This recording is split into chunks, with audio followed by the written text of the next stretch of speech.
mio direttore ho preso nuovamente in mano quelli che sono i dati dell'osservatorio congiunturale che Confcommercio stila trimestralmente, estrapolando quelli che sono i dati di Gorizia. Non ve li cito perché sarebbe l'ennesimo bollettino di guerra. E in questo momento in cui la difficoltà è chiara a tutti, a noi serve comunque cercare di trovare una soluzione, di avere degli stimoli, di avere una speranza, una voglia di andare avanti.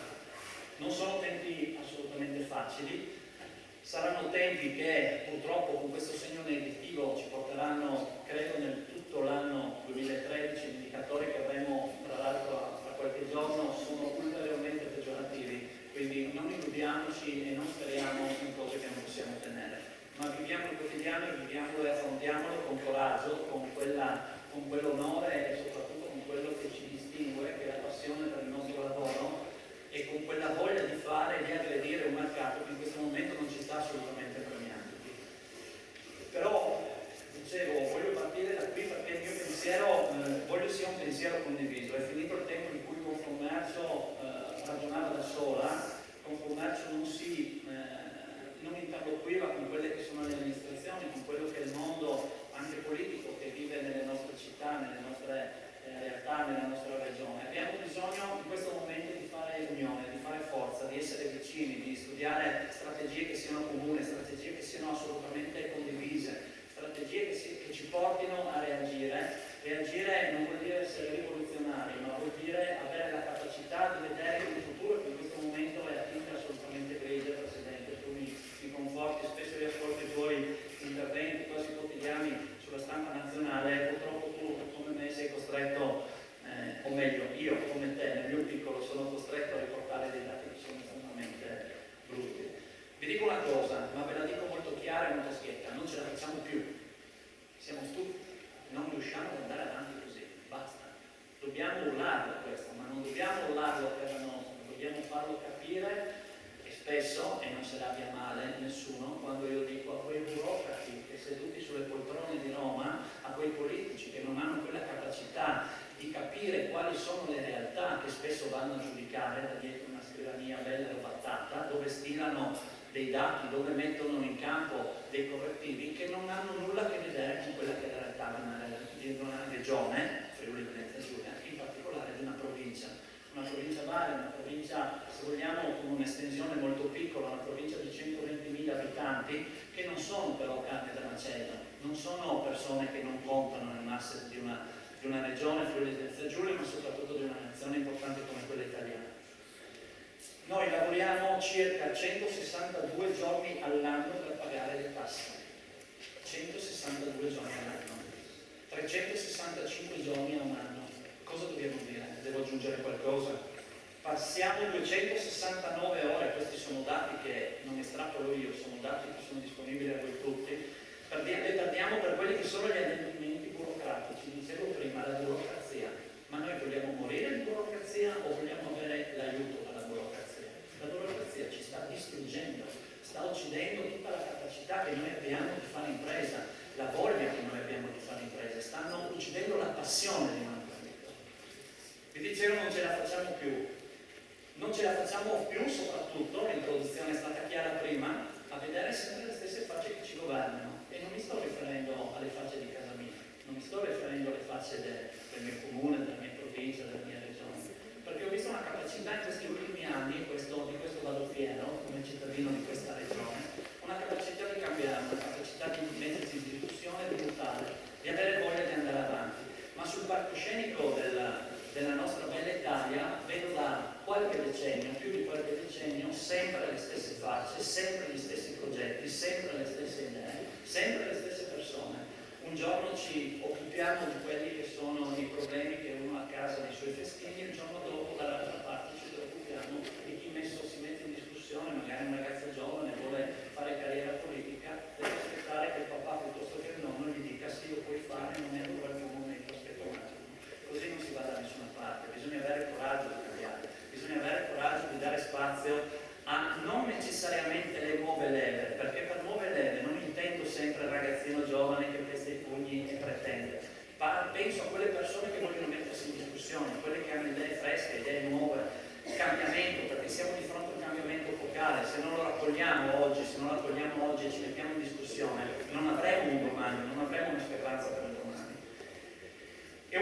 tra l'altro, dove lo scollamento si dice tra gli interessi pubblici della classe politica e quelli della classe che noi rappresentiamo, sia commerciale, ma vorrei dire quella dei cittadini, non ha alcun collegamento, non ha realtà, non si trova e non si sposa. Non ce la facciamo più a vivere in uno Stato, come dicevo prima, gestito da pochi eletti che curano solo ed esclusivamente le loro piaceri. Scusate se non ho usato i preamboli, ma sono andato subito al sodo. Spesso e volentieri purtroppo sono portato a fare lunghi interventi che sono un fiume di parole che poi vengono mal interpretate o forse mal capite. Cercherò di essere il più possibile chiaro e il più possibile diretto. L'Italia, se va avanti così, è un'Italia in fallimento. Noi non vogliamo partecipare a questo fallimento, che sia chiaro. Noi siamo di fronte a un cambiamento, alla richiesta del cambiamento, alla richiesta di opportunità. Non vogliamo assistenzialismo, e Gorizia è una città che per tanti anni ha avuto delle occasioni legate alla zona franca, legate al fondo Gorizia, legate alla specificità che aveva. Oggi non ci sono più, sarebbero aiuti di Stato, non li vogliamo. Vogliamo però delle opportunità, vogliamo delle occasioni per potercela giocare alla pari. In questo spazio faccio un appello anche ai media e soprattutto a quei palazzi, no, che ci hanno riempito la testa in questi ultimi anni, Presidente, dicendo che riempiendoci il stomaco, cuore con notizie di crisi finanziaria. Tutti i problemi che noi abbiamo sono legati alla crisi finanziaria. Solo di crisi finanziaria, parliamo di crisi finanziaria dalla mattina alla sera, poi ci mettiamo qualche altra balla, scusatemi il termine poco consono, ma non parliamo mai di crisi reale. La crisi reale è quella che vive il consumatore, è quella che vive il cittadino, che poi di conseguenza vive l'imprenditore. Quella è la crisi reale.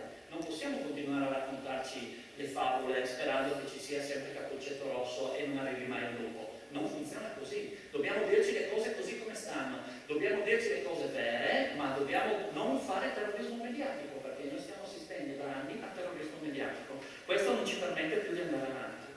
Gli imprenditori poi vedono giovani senza lavoro. A noi preme, siamo i primi a dire che dovremmo creare occupazione, vorremmo dare occupazione, ma l'occupazione, mi ricordate voi, che forse è una legge basilare, l'occupazione la dai nel momento in cui ci sono consumi, perché attraverso i consumi crei produzione, attraverso i consumi crei quell'economia indirizzata a tutte le famiglie che puoi espandere e in base a quell'economia puoi creare nuove imprese, puoi creare nuova occupazione. Benissimo le leggi a favore dell'occupazione, ma l'altro giorno mi confrontavo con colleghi di altri settori dell'economia di questa provincia e quelli mi dicevano sì, bellissimo, anche con la Camera di Commercio noi abbiamo messo in atto tutta una serie di opportunità per chi vuole assumere, per chi vuole andare incontro a opportunità lavorative, ma se le aziende stesse stanno licenziando, stanno mettendo in cassa integrazione, che opportunità hanno di offrire lavoro? In base a cosa offriamo lavoro? Se non rilanciamo prima i consumi. Sono leggi estremamente semplici, estremamente, come dire, valide e attuali. Poi siamo costantemente mortificati da quelle che dovrebbero essere le soluzioni che noi italiano nel suo piccolo riesce a dare grazie alle manovre, alle manovrine, no? Noi oggi abbiamo la TARES, abbiamo le accise, abbiamo l'IVA, abbiamo l'IRA, abbiamo l'IMU e avanti così. Milioni di euro che quotidianamente, costantemente, ogni giorno entrano nelle casse del nostro bello Stato, della nostra bella Italia. Però incontro a quei soldi che noi costantemente, quotidianamente, volontariamente diamo, o meglio forse ci vengono rubati dalle tasche, cosa abbiamo incontro? Servizi sempre minori, erosi, costantemente. Incentivi per la crescita in diminuzione. Allora mi domando dove vanno a finire i nostri soldi?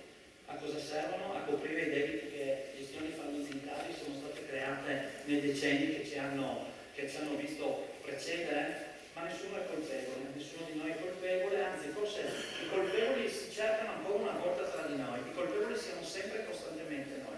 Questo, permettetemi, non è una cosa che amo accettare e non credo nessuno di voi possa accettare. Vi dirò di più, non siamo neppure più disposti a pagare quello che è un banchetto consumato sulle nostre spalle. Siamo andati per troppi anni avanti ad ostriche e caviale e champagne, abbiamo continuato a pagare banchetti che qualcuno faceva, che qualcuno poi come dire, scaricava su di noi e noi continuavamo a pagarli. Credo che quel momento sia arrivato, è finito, basta. Se è ora di finirla, è ora di finirla veramente, iniziando da una cosa semplicissima, ne abbiamo parlato prima un attimo a pranzo. L'IVA.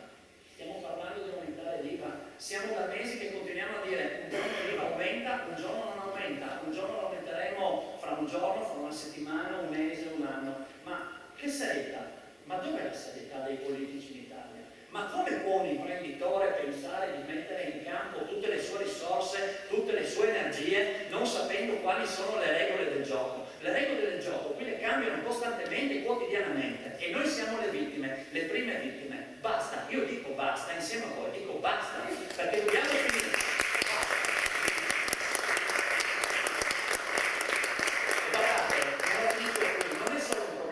Perché l'IVA non incide solo sul consumatore, incide sulle tasche delle famiglie, sulle tasche di quelle persone che stanno cercando quotidianamente di far quadrare i loro bilanci loro, personali, delle loro famiglie, dei loro congiunti. Non ce la fanno più, non ce la facciamo più e qui continuiamo a scherzare con la vita della povera gente, perché ormai stiamo parlando della vita della povera gente. Il cittadino è diventato un cittadino povero, un cittadino, scusate, squattrinato, un cittadino che si sente umiliato. E tra quei cittadini ci siamo anche noi che siamo imprenditori, nel nostro piccolo, nella nostra voglia di imprendere, nella nostra voglia di fare, di andare avanti costantemente e quotidianamente. Il nostro appello credo sia chiaro, alle volte sorrido perché dico mi pare di fare un appello quasi scolastico, un appello dovuto che devo sillabare, perché forse non parlo bene la lingua italiana, forse non so esprimermi bene, forse non so essere incisivo. Allora chiedo che alcune cose vengano fatte, ma vengono fatte in modo intelligente. Cito un punto che mi sta particolarmente a cuore, perché ho un altissimo rispetto del nostro sindaco, che è una persona estremamente capace ed estremamente pratica. Come possiamo andare avanti con il patto di stabilità? Come possiamo chiedere alle nostre aziende di fare dei lavori, degli appalti pubblici? Come possiamo chiedere agli imprenditori di finanziare i lavori che noi dobbiamo andare a sostenere e poi nel patto di stabilità con la rigidità di cassa non abbiamo i soldi, o meglio i soldi li abbiamo in cassa ma non possiamo pagare l'imprenditore che deve autofinanziarsi per fare un progetto o un lavoro che è un bene pubblico? Ma chi deve pagare questo? Ma quando i comuni virtuosi, noi ne abbiamo tanti in questa bella Italia, hanno i soldi in tasca, hanno la possibilità di affrontare quei lavori, ma perché dobbiamo bloccarli? Ma chi sono quelle menti folli, quelle menti pazze? Non si offendano, voglio dire, se il mio grido arriverà fino a Roma, ma quelle menti perverse che ci stanno distruggendo. Dobbiamo lasciare libertà di imprendere anche ai comuni, dobbiamo dare libertà, dobbiamo dare risorse, dobbiamo spendere i denari che abbiamo nelle casse, perché solo così riusciamo in parte a rilanciare quell'economia. Un appello anche all'apparato pubblico. Le pubbliche amministrazioni, si dice, sono al servizio dei cittadini e non solo della classe politica. Tempi, modi, obiettivi del pubblico devono essere al servizio dell'impresa, al servizio della famiglia, oserei dire, non ostacolarne. E soprattutto i costi dell'apparato da ridurre non sono un argomento di discussione, non lo sono qui oggi. Possiamo chiedere sacrifici ai cittadini, agli imprenditori, ma prima dobbiamo dare il buon esempio. Io nella nostra piccola associazione, Presidente, tu lo sai, quando mi sono insediato la prima cosa ho detto siamo di fronte a un momento di estrema difficoltà. Il primo che deve impegnarsi però sono io, il primo che deve mettersi in discussione sono io, il primo che deve dare il buon esempio sono io, perché solo così con il buon esempio potrò chiedere ai miei collaboratori, alle persone che ho vicino, alle persone che ci aiutano ad andare avanti, dei sacrifici. Non posso chiedere sempre dei sacrifici a chi mi sta di fronte, a chi in quel momento è considerato l'ultima ruota del carro. I sacrifici io devo darli, devo dare l'esempio, ma l'esempio parte dall'alto, non basta sempre dal basso a salire e poi la piramide non si tocca comunque mai. Europa. Abbiamo degli esempi virtuosi in Europa, ce ne sono tanti. Perché non li copiamo laddove non sappiamo crearli noi? Perché non ci mettiamo in discussione? Non vuol dire essere scolastici, non vuol dire essere, come dire, incapaci, vuol dire solo che laddove hai dei modelli che vedi funzionare bene, dei modelli che stanno funzionando bene, tu devi avere anche l'umiltà di dire lo imparo, lo studio, lo conosco, lo applico nelle mie realtà. Perché perché sono realtà che possono diventare virtuose nella nostra piccola Europa, nella nostra piccola regione, ma soprattutto anche nella nostra piccola provincia di Gorizia. Io lo dicevo prima, burocrazia, basta burocrazia, finita con la burocrazia, non ne vogliamo sapere più. Vorrei solo un consiglio dare, dal mio piccolo, dal nostro piccolo, a questi signori cari, i nostri amici burocrati. Iniziamo a rimettere in discussione tutto quello che è stato scritto negli ultimi anni, perché dobbiamo creare non ulteriori lacci, dobbiamo creare opportunità, liberarci da questi lacci, liberarci da queste catene che ci stanno uccidendo costantemente e quotidianamente. Dobbiamo creare libertà d'azione, dobbiamo avere quella libertà di imprendere e non essere vincolati a delle regole che ci uccidono, e con degli esempi che abbiamo poi nelle vicine realtà oltre confine. Cito la Slovenia, non potrei citare l'Austria, dove spesso non vi domandano ma le realtà nostre, della nostra provincia, si stanno spostando all'estero.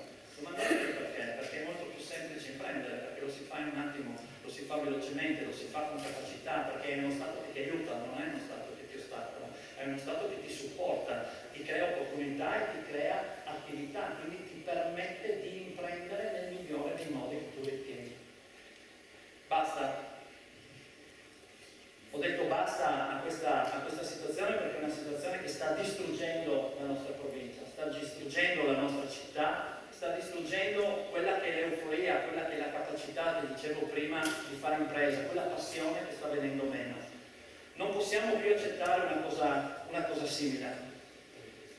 Però, dopo un'analisi così cruda, forse brutta, scusate se ho usato termini e sostantivi che non mi piacciono, però devo dirvi una cosa, dovevamo raccontarci queste cose, dobbiamo dirci queste cose, non possiamo pensare che vada tutto bene, far finta che non ci sia nulla che ci preoccupa, nulla che ci metta in condizione di non andare avanti. Però noi vogliamo fare delle proposte, e le proposte le facciamo qui oggi. L'opportunità, in questo poi chi ci seguirà, Carlo, spiegherà perfettamente qual è il nostro progetto. Io ti ringrazio anche pubblicamente per, dopo un anno che ti ho costantemente tormentato giorno dopo giorno, pregandoti di essere qui con noi, perché la voce che tu porti sempre quando ti muovi, soprattutto in una realtà piccola come la nostra, è una voce importante, è una voce che crea eco, che crea risonanza, ma è una voce che da Gorizia deve arrivare anche a Roma, quindi arrivare in quelle stanze cosiddette dei poteri forti della burocrazia che citavo prima, che deve ascoltarci, quindi anche la tua voce sarà la nostra voce. Dicevo, scusate se ho fatto un intervento così accalorato e così forte, ma l'ho detto prima, lo faccio con il cuore, lo faccio con la passione di quegli imprenditori che sono qui in sala, con quelle persone che costantemente, quotidianamente ci mettono del loro. Pensate, volevo citare nomi e cognomi, ma poi qualcuno di loro mi ha detto guarda, puoi citare il fatto ma non la persona, perché abbiamo una dignità che non deve essere messa in discussione. Ci sono tanti imprenditori in questa provincia, e l'ho scoperto nelle scorse settimane, non è una cosa che mi fa piacere dire, ma tanti imprenditori che si sono creati il doppio lavoro. Sapete cosa vuol dire? Vuol dire che lavorano dalle 8 alle 10 ore all'interno della loro attività, perché vogliono mandare avanti la loro bottega, la cosiddetta bottega di vicinato, quella che rende vive le città, quella che mantiene vive le città, che mantiene vivi i centri urbani. E per poter fare una cosa simile si sono dovuti inventare un altro lavoro. Finito le 8, le 10 ore di lavoro quotidiano, si inventano un altro lavoro. Si inventano un lavoro che gli permetta di vivere, perché la loro attività, la loro primaria attività, la loro passione, il cuore che loro hanno messo all'interno di quell'attività non è più in grado di sostenere né loro né le loro famiglie. Credo che sia una cosa umiliante. Credo che sia una cosa che merita non l'attenzione, non un grido, non un urlo, per favore. Io vorrei, guarda, invitare, l'altro giorno l'ho detto ai miei collaboratori, prenderei la mia piccola macchinina, andrei a Roma, inviterei il nostro Presidente del Consiglio e il suo degno compare, così rappresentano quella che è la forza, no, della politica energetica in Italia, e a spese mie li porterei una settimana a Gorizia. Gli farei girare la provincia, gli farei capire qual è la realtà della Gorizia. L'architetto Patrizia, che è qui in sala con noi, che poi sarà il fautore di questo progetto, insieme agli altri illustri ospiti, ha capito un po' quella che è la realtà della nostra provincia, della nostra città. Io voglio, pretendo, esigo che venga capito anche da altri, perché se no quella burocrazia di cui citavo prima, facevo nome prima, non sarà mai cambiata e non sarà mai adeguata. il che non vuol dire creare assistenzialismo, ma liberarci da quei lacci per creare opportunità, e questa è una cosa assolutamente importante. Se servirà, e spero che tu ci ne dia una mano, anzi ne ho certezza, batteremo anche quelle porte, perché è giusto essere ascoltati. E i signori che sono in sala qui oggi, vedi, a iniziare dal sindaco, a iniziare dalla fondazione e da tutti gli illustri, la Camera di Commercio, che ha accolto da subito il nostro invito quando ci siamo imbarcati, se così si può dire, in questo progetto, si sono dimostrati subito degli alleati, delle persone che hanno capito la nostra difficoltà, che hanno capito la nostra voglia di fare, la nostra voglia di andare avanti. Solo attraverso questa unione a livello provinciale, a livello comunale, provinciale, regionale, noi potremo portare questo grido di dolore, questo urlo, con queste proposte che noi faremo qui oggi, all'attenzione di chi deve ascoltarci. Mi fermo perché l'approccio che ho dato qui oggi, ve lo dico con molta onestà, è un approccio onesto, è un approccio che è carico di rabbia e di indignazione, la rabbia e l'indignazione degli imprenditori, dei nostri colleghi che operano nel grande del nostro mondo della Confcommercio. Ma le cose noi dobbiamo dircele. Ho sconvolto la tabella di marcia. I ringraziamenti di solito li fai all'inizio. Io ringrazio oggi in questa sede per ultimi tutti quelli che a vario titolo, le personalità, ma soprattutto ringrazio la gente di casa mia, gli imprenditori di casa mia, sacrificano il loro tempo, sono venuti qui non a ascoltare uno di loro, ascoltare loro stessi, perché quello che ti ho riportato qui oggi sono le parole che quotidianamente come te io sento per strada, all'interno dei nostri uffici, in ogni ambito dove vado a discutere, dove vado ad ascoltare effettivamente quelle che sono le nostre difficoltà. Lascio la parola poi a chi ci svilupperà il progetto vero e proprio, ma vi lascio con un'ultima battuta. Stiatene certi, Gorizia e la sua provincia non finiscono qui. Questa è una promessa. La devo firmare con il sangue e la prenderò con il sangue. Non finiscono qui.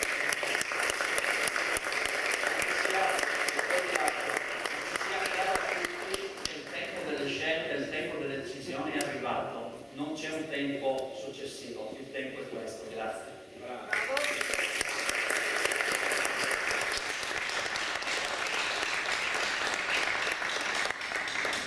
Grazie Presidente, adesso passiamo agli indirizzi di saluto. Apre gli indirizzi di saluto il Presidente Pio Traini della Confcommercio regionale, Presidente regionale di Confcommercio. Grazie Presidente. Buongiorno a tutti, benvenuti e ringrazio tutti per la partecipazione, autorità e tutti quelli che sono in sala. Ecco, come Presidente dell'Unione regionale mi sembra di fare un plauso alla Confcommercio di Gorizia, che di concerto con il Comune ha realizzato, e con il supporto della Confcommercio, questo programma che poi sarà illustrato da chi mi seguirà. È evidente che ringrazio anche il Presidente Madris e il Presidente Sangalli, perché questa è un'occasione per la nostra realtà che non si può sicuramente trascurare. Noi, come ha illustrato bene chi mi ha preceduto, siamo in una situazione di gran lunga deleteria, perché Madris è stato parlando, io no, e soprattutto per il motivo che siamo a margine della regione, che abbiamo sia a monte che a valle una grossissima concorrenza sleale, e se non prendiamo tutto quello che ci passa per le mani al volo, rischiamo di rimanere fuori e al di là di ogni e qualsiasi contesto, perché questa è una città di provincia che non cresce per i motivi che tutti conosciamo e che ha una sua peculiarità e una sua particolarità che altre città del Friuli Venezia Giulia non hanno.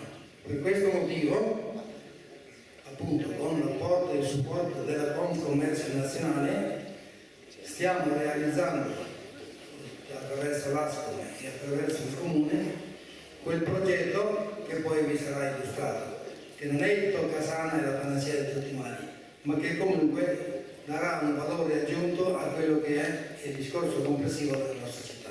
Grazie.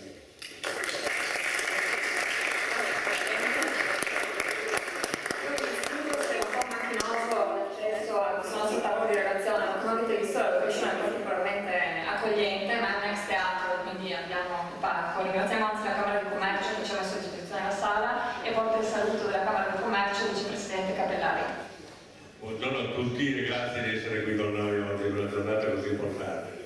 Porto il saluto senz'altro del presidente Sgarlata che è oggi all'estero e il mio saluto personale a tutti i presenti. Volevo iniziare solamente un piccolo discorso per cercare di far presente che, resi conto della crisi che c'è attanaglia, la Camera di Commercio già 2 anni fa ha adottato dei provvedimenti per cercare nei limiti delle sue capacità di combattere nei limiti del possibile la crisi che c'è attanaglia. Allora abbiamo fatto un provvedimento importante, a mio parere, che prevede il finanziamento al 100% dei contributi obbligatori per le imprese che assumono giovani.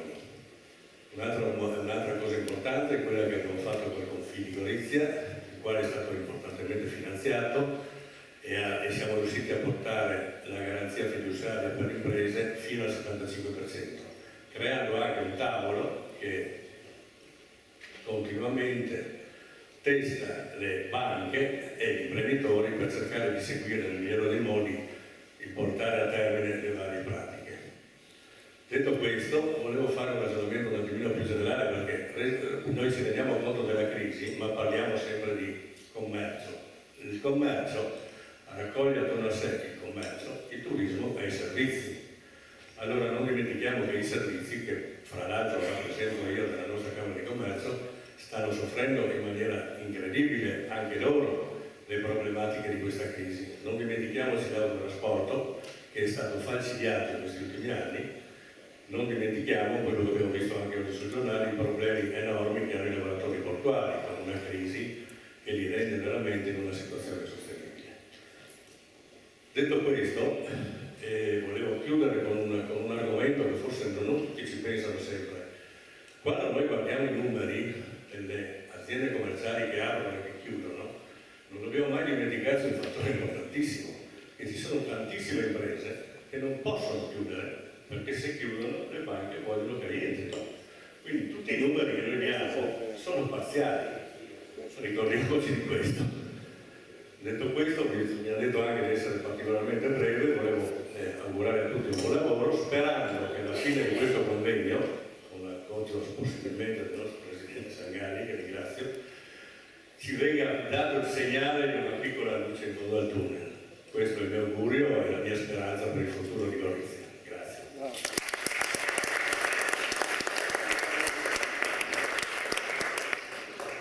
Grazie, rappresenta la Fondazione Cassa di Risparmio di Gorizia il suo vicepresidente Roberto Collini.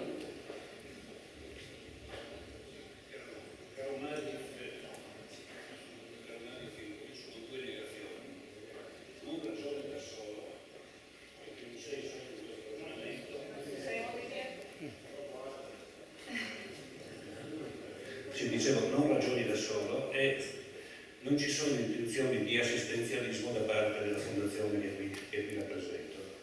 Dobbiamo fare sistema, dobbiamo uscire da questa politica della subalternità che Gorizia ha vissuto per troppo tempo, dobbiamo uscire da questa marginalità, lo dobbiamo fare però facendo sistema, ragionando su quelle che sono le opportunità.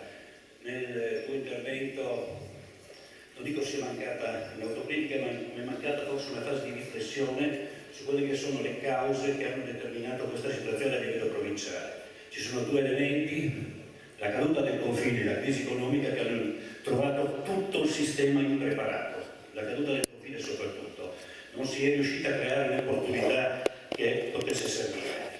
L'unico elemento che Gorizia in qualche maniera ha coltivato grazie al contributo di tutti, Camera di Commercio, Comune, è stata la cultura dell'università, l'impresa universitaria. I 25 milioni che ha messo a disposizione la Camera di Commercio per creare le strutture, gli 800.000 euro che all'anno il sistema Gorizia mette a disposizione di questa risorsa, e qui piacere che si parta proprio dall'università per avviare un processo di ricostruzione, come ha detto Patrizio, come dice Rami, per di ricostruzione del tessuto anche economico. Questo è un dato che mi sta molto a cuore, sta a cuore anche alla Fondazione, con una raccomandazione però. La necessità di fare sistema passa attraverso anche la selezione delle varie iniziative, e ce ne sono tante. Noi abbiamo il primato, credo europeo, di iniziative, di associazioni, di manifestazioni. Ecco, serve una selezione che ci dia la possibilità di intervenire effettivamente, non per tutelare sistemi clientelari che per troppo tempo sono stati tutelati, ma per mettere al servizio di tutti quanti noi le risorse necessarie. Auguri a te, come Presidente.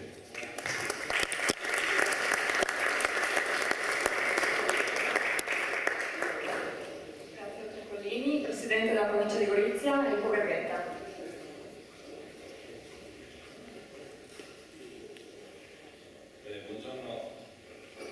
Buongiorno a tutti, saluto anche il Presidente nazionale, come dice Madrid, provincia c'è, teniamo duro, no? Guardate, non voglio fare il politico, cerco di dare delle risposte alle domande che si è posto Gianluca, che mi sembra sono domande quotidiane. Io parto da una cosa: l'altro giorno Letta era a Bruxelles, ha portato a casa 1,5 miliardi per la disoccupazione giovanile. Prima notizia. Seconda notizia, che è sparita, sembrava dai giornali, è portato a casa il fatto che i depositi bancari sotto i 100.000 euro sono saldi, sono in sicurezza. Allora, visto che io ho un deposito bancario sotto i 100.000 euro, mi sono detto, Cripio, fino a ieri non ero in sicurezza. Credo che questa sia da sola, risponda a tutte le preoccupazioni che tu hai espresso nei confronti del contesto nazionale. Io personalmente sono arrivato alla conclusione che lo Stato nazionale è fallito e quindi, voglio dire, non mi aspetto più niente di logico che provenga da Roma. E credo, come dice Bauman, che il futuro sia nella sovranità territoriale e l'Europa ha il futuro solo nella capacità dei territori di fare sistema e di stare in Europa. Questa è un'idea mia, nel mio partito, partito libero, ognuno ha le sue idee, io le mie. Io sono Presidente della provincia e ho una capacità di spesa in questo istante, oggi, stamattina, di 435.000 euro. Non è che abbia 435.000 euro, ho 25 milioni in banca, però ho una capacità di spesa consentita dal patto di stabilità di 435.000 euro.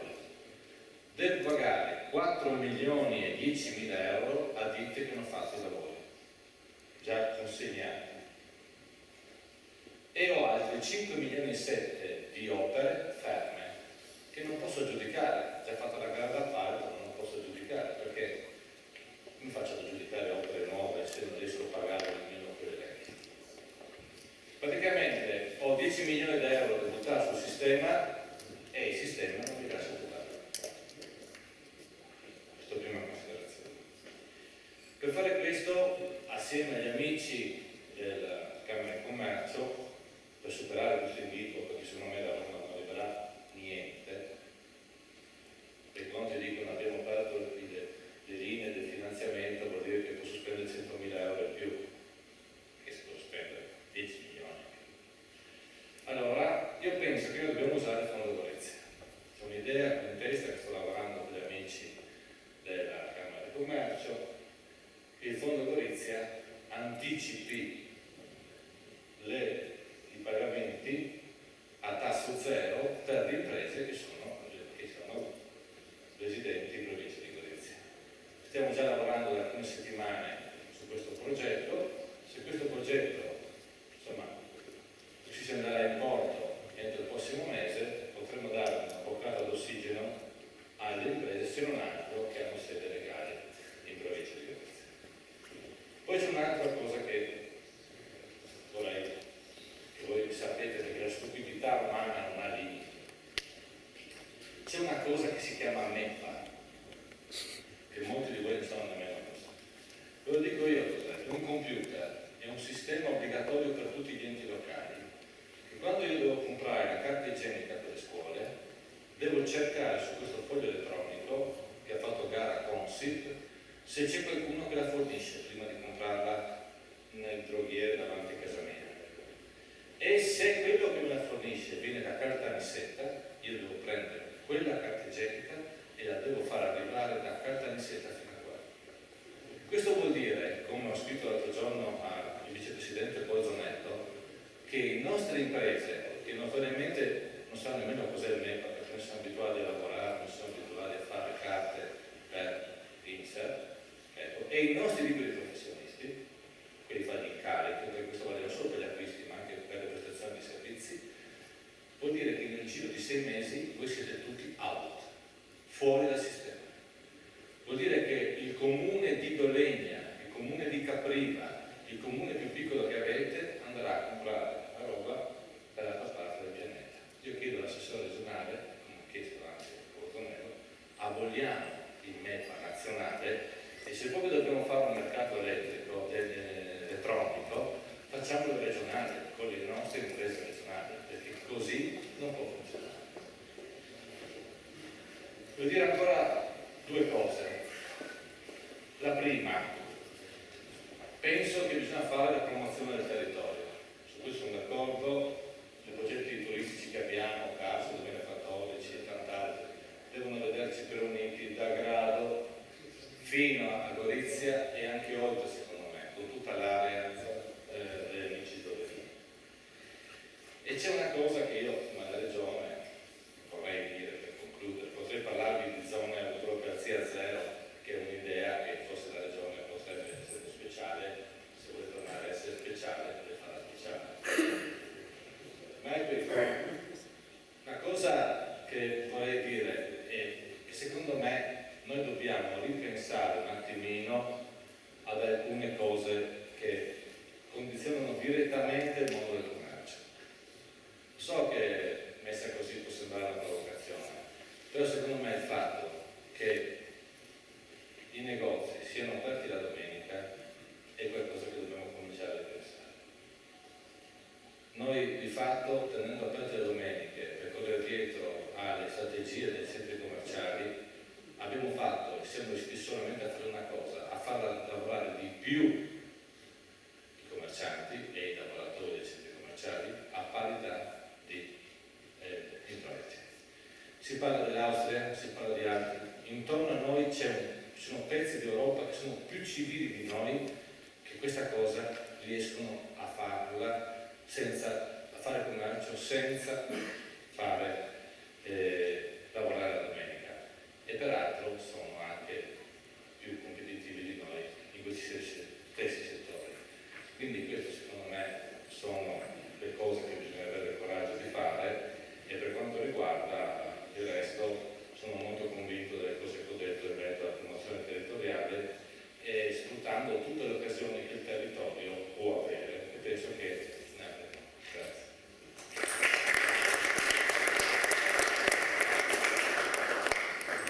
Adesso interviene l'assessore regionale Santoro alla pianificazione. Noi ci scusiamo, avete visto che rispetto ad una scaletta ordinaria dei indirizzi di saluto c'è una piccola deroga. Abbiamo chiesto al sindaco Roma la disponibilità di chiudere questa parte perché ha personalmente partecipato alla fase operativa che ci porta qui oggi, e quindi abbiamo chiesto di introdurre la seconda parte dell'incontro, che è quella un po' più tecnica, in cui vi spiegheremo cosa faremo. Prego assessore, grazie. Grazie, buon pomeriggio, saluto le autorità presenti ed è con grande piacere che partecipo all'avvio dei lavori di questa prima giornata del commercio della città di Gorizia su un tema fondamentale e delicato qual è quello della progettazione partecipata della città e del territorio. Ma lasciatemi che portare il saluto del Presidente Deborah Serracchiani e del Vicepresidente Bolzonello, che mi hanno pregato appunto di scusare scusare la loro non presenza oggi perché sono impegnati altrove. Bene, io credo che sia già abbastanza evidente come la nostra giunta regionale, che oggi ho l'onore qui appunto di rappresentare, abbia posto al centro dei propri obiettivi di governo la costruzione di una nuova cultura di sviluppo del territorio, che interpreti correttamente gli intrecci tra crescita economica, benessere sociale e trasformazione e riutilizzo degli spazi urbani. Quello che noi pensiamo è che non si tratta solo di cambiare le regole semplificandole, ma di procedere ad un cambiamento culturale in cui è necessario, come credo questa giornata rappresenti in modo esemplare, un approccio partecipato alla soluzione dei problemi e un dialogo tra i cittadini, le categorie e le istituzioni, improntato alla reciproca assunzione di responsabilità. E sono a dirvi che la Regione c'è. La Regione intende assumersi le sue responsabilità partecipando a questa vostra sfida di co-visione del nostro futuro. Perché la crisi in atto ci impone di superare la logica delle speculazioni, è già stato detto. Non abbiamo più un territorio da svendere, ma dobbiamo valorizzare ciò che abbiamo. Dobbiamo valorizzare la nostra cultura, le nostre città, le nostre peculiarità. Così come la riqualificazione anche commerciale dei nostri centri urbani, che molto spesso dal punto di vista architettonico sono già riqualificati. Partiamo da un gradino più avanti rispetto ad altri contesti nazionali. I nostri centri storici non sono centri degradati, sono centri da rifunzionalizzare. Ecco che allora questa è una via obbligata per mantenere e riconquistare quello che chiamiamo identità, i valori sociali e la sostenibilità nello sviluppo. Come dicevo prima, servono anche nuovi orizzonti normativi, non quindi un'assenza di regole, ma una certezza di regole chiare. Nel mio mandato, voi sapete che io ho questa delega lunghissima: infrastrutture, mobilità, trasporti, lavori pubblici, pianificazione, edilizia e paesaggio. Quello che intendo portare a compimento in tempi molto brevi è la realizzazione del piano paesaggistico regionale, che, come gli operatori sanno, è lo strumento con cui la Regione si prende la responsabilità delle regole di trasformazione del proprio territorio. Non dobbiamo più dare la colpa ad altri, dobbiamo assumerci noi la responsabilità delle nostre regole di trasformazione. E guardate bene, fare un piano paesaggistico non significa aggiungere vincoli, significa rendere chiara la loro vestizione sul territorio, cioè rendere chiaro che cosa significano alcune prescrizioni rispetto ad altre. Ciò consentirà una pianificazione territoriale ragionata anche alla luce della necessaria priorità che dobbiamo dare ai nostri investimenti, perché in un momento che stiamo tutti vivendo di scarsità di risorse è evidente che la lista delle priorità è una lista da rifare, è una lista da fare in modo condiviso e soprattutto ragionato. In questa prospettiva, rendere nuovamente vivi e vivibili i centri urbani per giungere a fare ciò che serve e non ciò che serve solo a qualcuno. La pianificazione quindi è e deve essere un processo che si sviluppa a più livelli ed è un bene, io ritengo, anzi direi di più un simbolo, che parta proprio da una città come Gorizia, dove questi livelli di ragionamento toccano nel proprio cuore anche il livello transfrontaliero.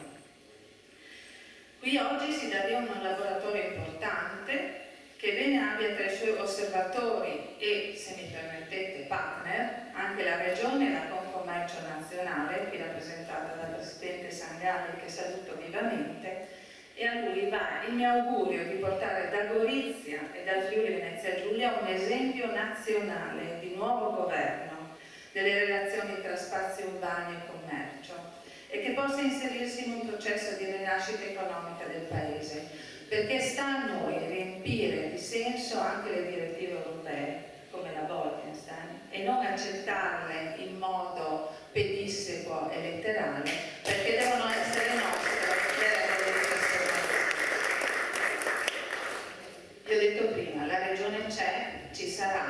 facciamo insieme questo lavoro, perché io credo che i nostri cittadini e le nostre aziende si aspettino da noi proprio questo, che ci mettiamo insieme per fare e che non chiacchieriamo più. Grazie, buona giornata.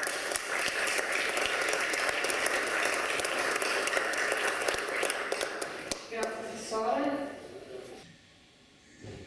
Lanciare anche una parola di speranza, perché fino a oggi, fino a questo momento, caro Mandris, ci hai rappresentato correttamente quella che è la situazione non solo del commercio goriziano, del commercio italiano, ma soprattutto di tutta quella che è l'economia italiana.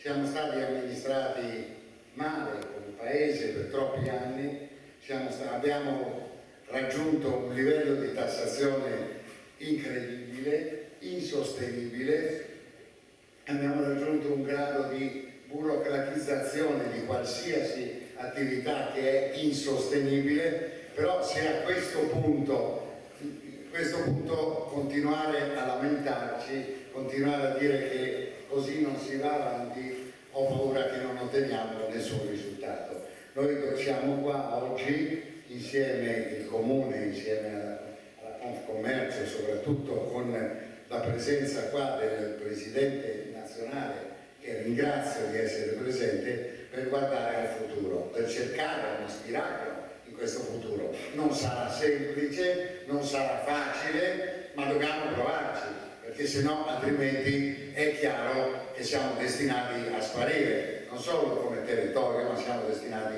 credo, a sparire come paese.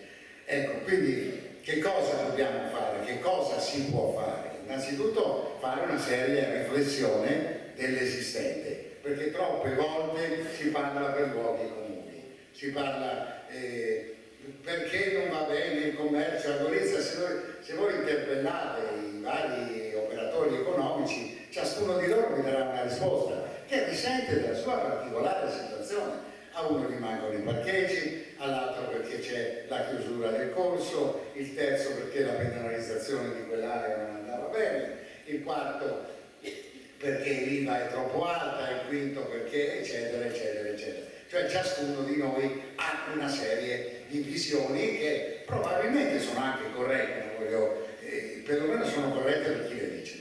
Quindi ecco, prima quando la Confcommercio mi ha chiamato e mi ha detto dobbiamo fare uno studio serio, e questo studio partecipa il personale della nostra Confcommercio nazionale, poi partecipa l'Università Ca' Foscari, ci sta il Comune, certo che ci sta, ci mancherebbe altro che non ci stasse, perché così dobbiamo vedere quello che è l'esistente. Quando vedremo che cosa è l'esistente possiamo anche vedere quello che può essere il futuro. Sarà facile, con la bacchetta, faremo con la bacchetta magica? No, non sarà facile. I problemi denunciati sono tutti veri e tutti pressanti, lo sappiamo. Quindi la tassazione non siamo in grado di togliercela. Diciamo che l'ente pubblico, e io di questo mi vanto particolarmente, può fare di tutto per contenere la tassazione locale, perché la tassazione locale, se aggiunta a quella nazionale, diventa devastante. E mi vanto anche di dire che il Comune di Gorizia è l'unico comune, perlomeno se non è l'unico, uno dei pochi, che non ha l'addizionale IRPEF, perché l'abbiamo tolta. Ed è qualcosa. Non è tutto, certamente, ma è qualcosa. Tenere al minimo l'IMU e a qualche altra nell'aliquota base è sempre qualcosa. Non è tutto, ma è qualcosa. Cercare di non aumentare le tariffe per i servizi a domanda individuale è qualcosa, perché lasciamo nelle tasche dei cittadini dei soldi e che poi pensiamo che li vadano a spendere dove? Questo sta anche a noi vedere, perché se non gli diamo un'offerta commerciale vantaggiosa, se non gli diamo un'offerta commerciale che li soddisfi, vanno nei vari centri commerciali. In più a Gorizia vanno anche all'estero, vanno a cercare i centri commerciali sloveni, che sono in certi casi molto più vicini di quelli italiani, quindi abbiamo anche questo fenomeno. Quindi oggi noi firmiamo una cosa importante, noi oggi cerchiamo di vedere qual è la situazione di fatto e andiamo a cercare delle soluzioni. Queste soluzioni, e qui aveva ragione Collini quando ha detto prima, non è pensabile di trovarle ciascuno per conto nostro. dobbiamo trovarle tutte insieme, dobbiamo fare il sistema, il comune, la provincia, la Camera di Commercio, la Fondazione, le associazioni di categoria, i sindacati, arrivo a dire anche i partiti politici, ogni tanto potrebbero fare anche qualcosa di buono, oltre che fare cose che non ci hanno soddisfatto fino a questo momento. Ecco, quindi tutti insieme dobbiamo vedere quello che è possibile fare, e quello che è possibile fare credo qualcosa ci sia. Ecco, quindi su questa io sono qui oggi, sono felice di essere qua, ringrazio il Presidente di quello che ci dirà, perché ho sentito tante volte che sa già quello che ci dirà, però ecco, deve partire da questa sala una speranza, una proposta e una speranza. Se questo riusciremo a fare, abbiamo fatto un passo avanti, se no abbiamo passato una piacevole pomeriggio, ma non abbiamo risolto i nostri problemi. Grazie.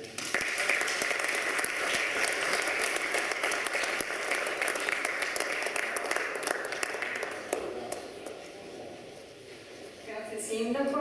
Adesso abbiamo chiesto l'aiuto dell'architetto Patrizio, responsabile del settore urbanistica e progettazione urbana del Confcommercio, per spiegarvi meglio nel dettaglio quello che diventa la parte operativa, su cosa faremo veramente da domani.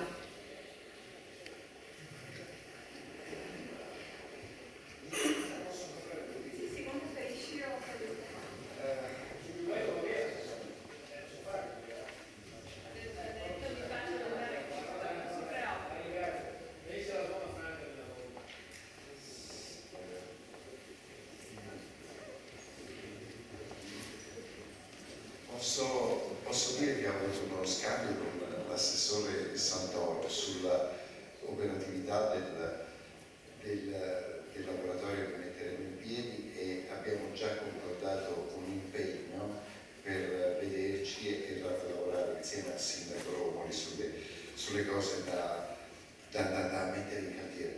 Mi piace, Sindaco, averla sentito dire non è tutto ma è qualcosa, non è tutto, perché avevo una fidanzata modenese una volta, no?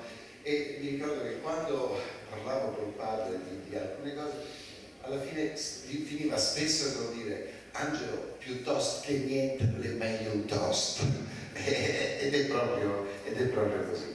Allora, vai alla prima slide, Monica, per gentilezza. Questi siamo noi. Siamo noi in un percorso che, con grande orgoglio, fatemi dire, parte da Gorizia e arriva a Palermo. L'accordo che oggi qui sottoscriverete è in questo momento nelle mani del Sindaco Orlando, dell'Università di Venezia, della Confcommercio di Palermo, perché Gorizia genererà un'esperienza tra lunedì e martedì, perché il Presidente mi manda spesso in vacanza e, come vedete, non ho modo di annoiarmi, e come vedi, Gianluca, non è che passo poi molto tempo in Piazza Belli con uno scenario operativo.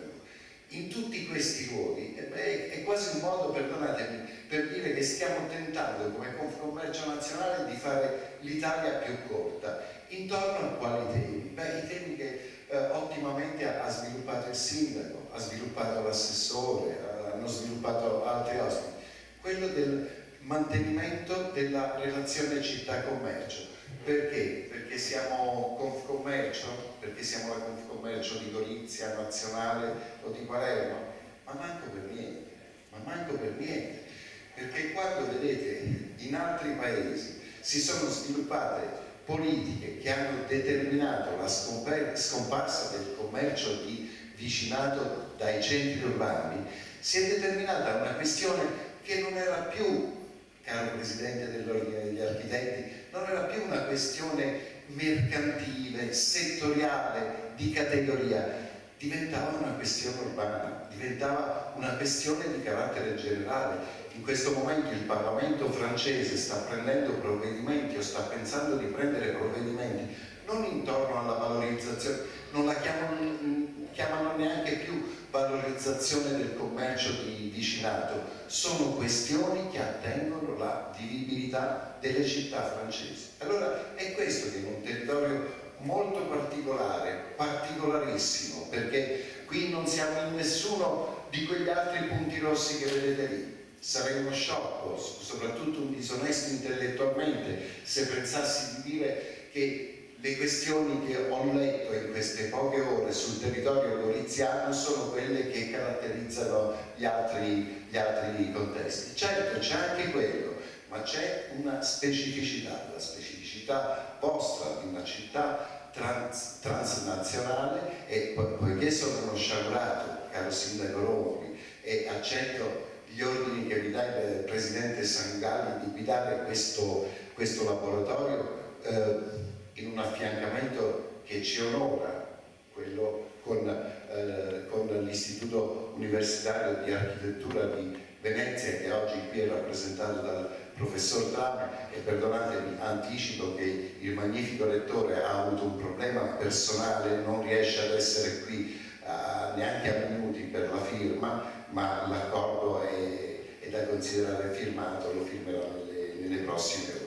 Ora andrei mi vai alla slide 6 per favore, perché sugli obiettivi quello di delineare linee strategiche che possano mantenere in buona vitalità la relazione città-commercio, con l'università che svilupperà anche un percorso progettuale. Su questo insomma potrei dire molto, ma mi hanno pregato di contenere i tempi.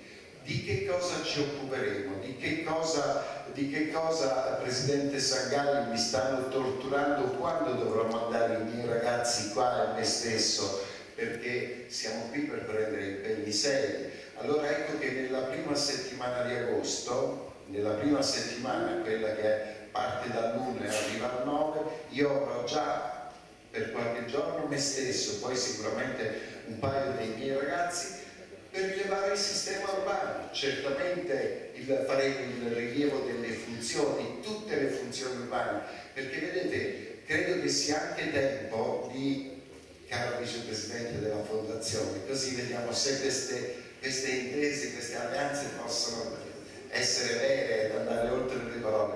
Perché vedete, amici commercianti, amici delle istituzioni, io credo che per occuparsi di commercio, ad avere a cuore il destino del commercio, non bisogna mettere al centro dei ragionamenti, guardate che cosa mi dice uno come me, il commercio, ma bisogna mettere al centro il cittadino da servire. Ed ecco perché abbiamo già convenuto a Gorizia che il laboratorio nel quale io avrò bisogno che entrino le attività economiche, gli operatori, ma anche i cittadini, ma anche le associazioni, però permettetemi di fare proprio il gesto fisico, di mettere al centro di questa sala, che è già un pezzo di laboratorio, il cittadino da servire. Non vi piace chiamarlo cittadino? Lo volete chiamare mercato? Chiamatelo mercato, ma è da lì che dobbiamo capire, per capire se questo assetto, permettetemi di dire, anche disarmonico, di relazione tra i sistemi di vicinato, i sistemi di grande distribuzione, possono chiedere intervento. Per chiedere poi che cosa? E mi rivolgo alle istituzioni. Condizioni di protezionismo per il piccolo commercio? Se io vi guardo negli occhi e vi dico che se io chiedessi per voi condizioni di protezione, dovreste chiedere al Presidente Sangalli di accettare le dimissioni, di mandarmi via dal sistema. Io credo che i sistemi commerciali urbani chiedano una cosa molto semplice, elementare, sulla quale però bisogna lavorare onestamente, consumando le scarpe, misurando, confrontandosi. Condizioni di pari dignità operativa. Tra chi? Tra che cosa? Tra sistemi diversi. Non c'è un centro di grande distribuzione che possa sorgere, vedere gli architetti andare avanti con la matita, se non gli vengono garantite, per esempio, e dico solo a caso, due precondizioni: l'accessibilità e la sosta. Se accessibilità e sosta sono un tema centrale per il funzionamento del sistema economico, bisogna non ideologicamente affrontare la questione, bisogna misurare, costruire mappe tematiche e trovare le soluzioni. Non perché vogliamo una città dell'invivibilità o una città della vivibilità, vogliamo se non consumeremo scarpe man mano il sistema città, non il sistema commercio, edificio per edificio, via per via. Le avete viste, non ve le cito, le attività economiche, residenza, cultura della formazione, sanità, accessibilità, software, così anche in pubblico dico le cose che ho detto in privato, ma attenzione, in rosso voi vedete lì una questione sulla quale Gorizia mi ha fatto sbattere il pugno sin dai primi minuti che sono sceso dall'aereo la prima volta.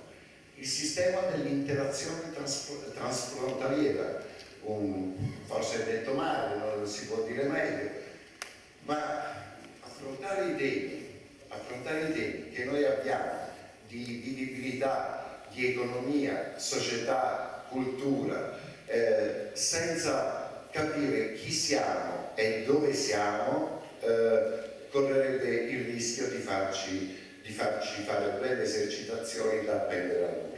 Siamo in un contesto particolare e credo che per fare i ragionamenti che dobbiamo fare chiederò all'amico sindaco Romoli, alla regione, all'amico Rocco, presidente dell'ordine degli architetti, a tutti voi goriziani di interagire presto anche con l'altra Gorizia. Scusate se non la chiamo Nova Gorizia, ma così, perché non è possibile fare gli urbanisti in maniera seria se non capiamo che cosa c'è dietro quella relazione che mette il goriziano in condizione di dirmi, torturandomi sino alle 10:30 di sera, per la verità, in un'interazione che era partita alle 7, che però mi restituisce una preziosità che mi obbliga a dover capire perché il goriziano trova utile o è necessitato, è nella necessità di comprare la verdura a Gorizia e la frutta a Nova Gorizia. Dietro questa semplice cosa io ci ho speso ore di approfondimento, di analisi e sono questioni, Alberto Marchiori, da capire. Tutto questo scenario di analisi, quindi questo consumare scarpe che mette Sangari in condizione dopo 21 anni ancora non riesce ad accettare che ai tempi volevo essere pagato in lire, adesso sostengo che vorrei essere pagato in euro e invece lui si ostina a pagarmi scarpe da consumare sia per me sia per i collaboratori. Ora, tutto questo ragionamento per fare che cosa? Per fare poesia, ma manco per dire, per delineare, dov'è il professor Trame? Per delineare, Umberto, per delineare un quadro di lettura di sistema che tenga conto del punto di vista del, fammelo chiamare terziario di mercato, quindi è commercio, è turismo, è servizi, ma è anche artigianato, ma è anche agricoltura in un territorio come questo, se andiamo fuori dei confini amministrativi del comune di Gorizia, per passare linee strategiche, e questo è il grande valore di questo accordo, per passare al professor Trame, all'università, queste filosofie di linea affinché loro possano poi sviluppare progetti. Su quello che faranno loro dirà il professore una sola cosa: sognatori? Fare per sognare? Beh, guardate, io dico che bisogna partire, sindaco, assessore, anche se non c'è, ma gliel'ho detto prima, dalle cose che ci sono, da quel toast della mia fidanzata modenese, no? Che era meglio un toast, poi così.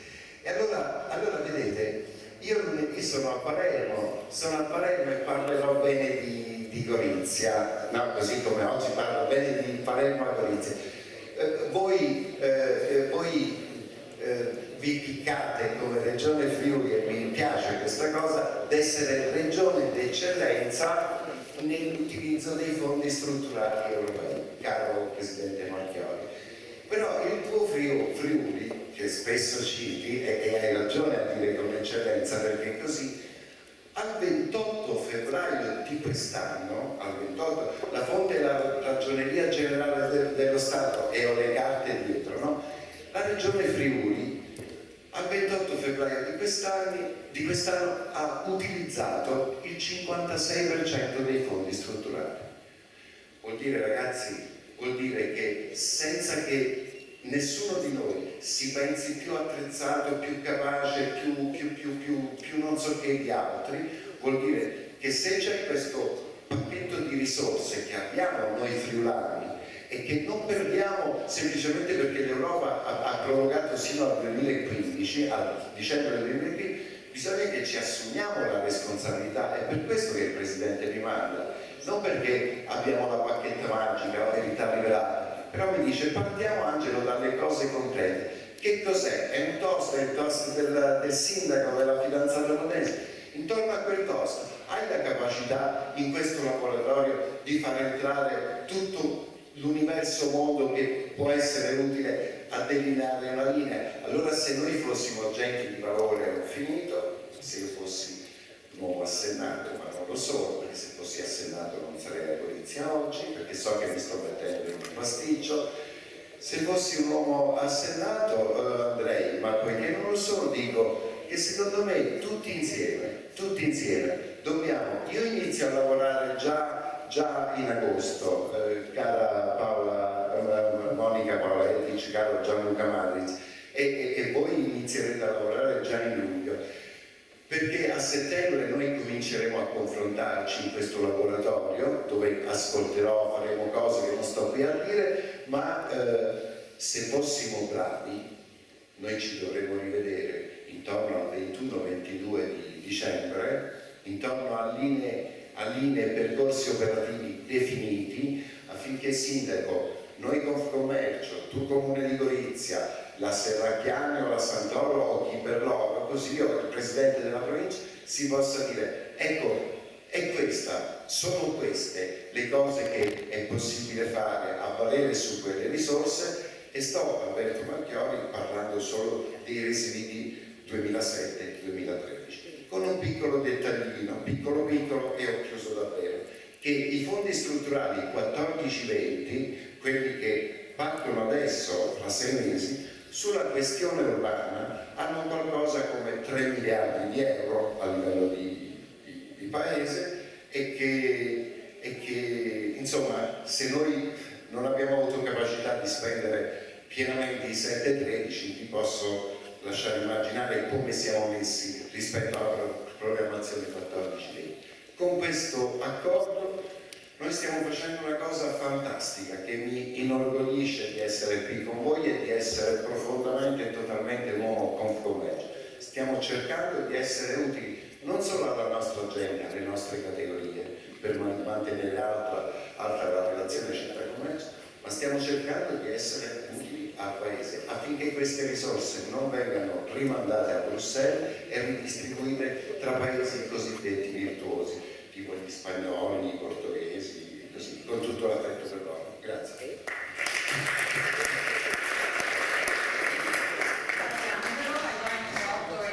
Sono Umberto Trani, sono associato come Bashir il Dipartimento di Progettazione e Pianificazione in Ambienti Complessi dell'Università IUA di Venezia.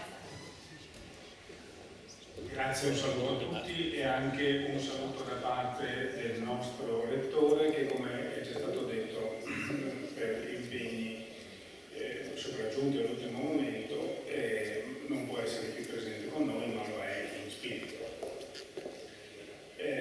Io naturalmente non dirò molto poco rispetto a quello che ha già detto Angelo Patrizio, con cui condividiamo sostanzialmente le linee di lavoro. Vorrei però sottolineare alcuni aspetti. Siccome la mia carriera è un po' lunga, anche se non ho i capelli bianchi e l'età purtroppo c'è tutta, mi viene da fare una prima osservazione. Noi siamo qui a parlare dei problemi delle attività commerciali dentro la città, ma con prevalenza del senso che la città svolge all'interno di questi problemi. Io mi sono trovato in moltissimi convegni, moltissime azioni in cui le questioni urbane sono evidentemente il nostro pane quotidiano. Ma è la prima volta che questo problema viene sollevato dalla Confcommercio. Questo mi sembra un fatto molto importante, che ci sia una associazione di categoria che è comunemente vista come un'azione di parte, un'associazione che fa i propri interessi, gli interessi dei propri iscritti, ma che al contrario, per prima o quasi per prima, si occupa di segnalare a tutti che i problemi del commercio non sono fatti isolati, ma stanno dentro un contesto generale, che è quello del contesto urbano, mi sembra un fatto molto importante. Un fatto molto importante perché apre una serie di questioni che riguardano appunto mestieri, che riguardano competenze, che riguardano interessi, che sono interessi generali. La questione del commercio non è una questione isolata, è una questione che, poiché sta all'interno dei centri urbani, riguarda il sistema nella sua complessità.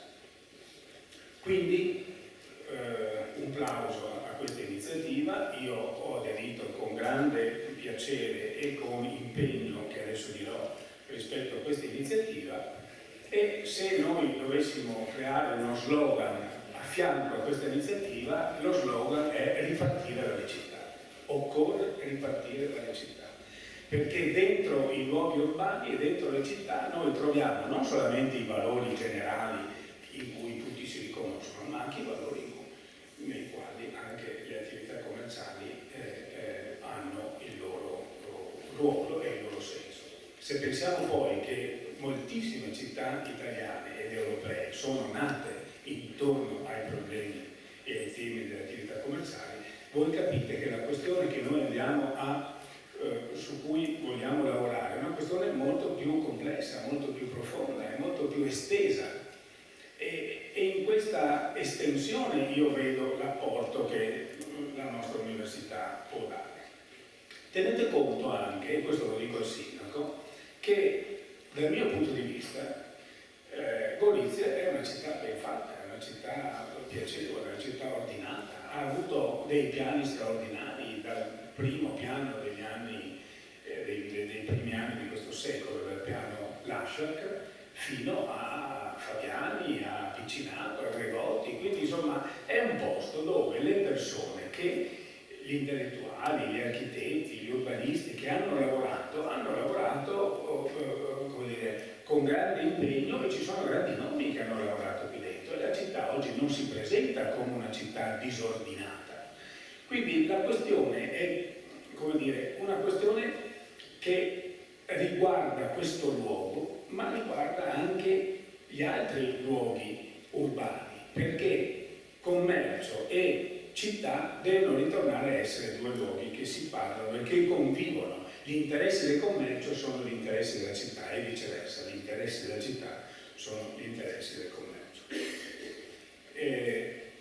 Qual è il nostro impegno? Il nostro impegno è quello di mettere a disposizione di questa iniziativa un intero laboratorio di laurea e un intero laboratorio, come dire, integrato, così si chiamano, in cui più docenti, quindi non vedrete solo me, ma ne vedrete anche altri, verranno qui e per un anno si occuperanno delle questioni che emergeranno dai nostri studi e che emergeranno da questo laboratorio Gorizia, in cui i cittadini, la politica e le istituzioni insieme porteranno avanti alcune idee e su queste idee noi lavoreremo. Voglio ritornare, visto che c'è la presenza del Presidente Sangalli, alla prima questione a cui mi sono riferito. Questa originalità di questa iniziativa e questa intelligenza di questa iniziativa che apre le questioni al sistema urbano e quindi, come dire, mette sul piatto non solamente una questione sindacale di una categoria, ma invece una questione più generale. Occorrerebbe che questo metodo fosse più esteso. Occorrerebbe che tra istituzioni e enti di ricerca ci fosse maggiore sinergia e la nuova legge per l'università punta il dito in maniera precisa su questo aspetto E quando ha inventato i cosiddetti dottorati industriali, così si chiamano, intende proprio questo, intende la possibilità, anzi la necessità, che le istituzioni di ricerca e che le istituzioni di categoria e che le istituzioni in generale si parlino tra di loro e sviluppino attività come dire, per il sostegno dei luoghi, in questo caso delle città, in altri casi di temi più settoriali, ma che comunque ci sia questo travaso di iniziative. Quindi io spero anche che questa disponibilità che noi diamo a lavorare insieme con la città di Gorizia intorno a questo laboratorio abbia anche un prosieguo, possa dare dei frutti successivi che non riguardano solo la città di Gorizia, ma che riguardano un progetto più ambizioso nel quale io spero che la Confcommercio sia parte principale. Grazie.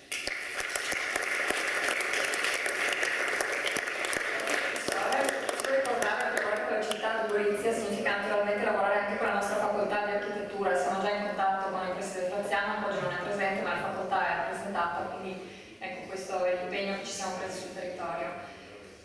Ecco, prego il presidente Sangalli, interviene il presidente Sangalli, presidente nazionale di Confcommercio.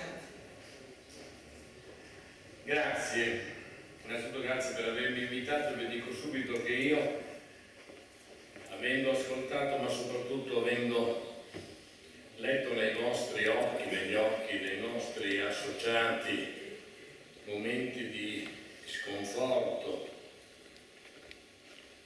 accompagnati da momenti anche, mi auguro, di qualche speranza, io andrò via di qui con un supplemento di impegno, con un supplemento di responsabilità e con un supplemento di attenzione verso la vostra realtà, verso la vostra provincia. Però consentitemi di ringraziare, e certamente non è un ringraziamento formale di circostanza, ma è veramente sentito, le autorità che qui sono convenute per le cose soprattutto che hanno dette, alla Camera di Commercio, alla Fondazione Cassa di Risparmio, alla provincia, alla regione e all'amico e sindaco di Gorizia. Un particolare ringraziamento ed una condivisione di tutte le cose che ha detto al vostro presidente Martins, al mio amico Gianluca, e un ringraziamento anche al nostro consigliere nazionale, presidente di Pordenone Marchiori, perché questa idea dell'Urban Pro, devo riconoscere, è partita sostanzialmente da lui. Io tenterò brevemente, sulle cose che voi avete detto, tenterò di fare un ragionamento. E innanzitutto vi voglio dire, siccome io sono un uomo sempre attento alle cose, mi piace leggere, mi piace informarmi, io quando ho ricevuto questo invito,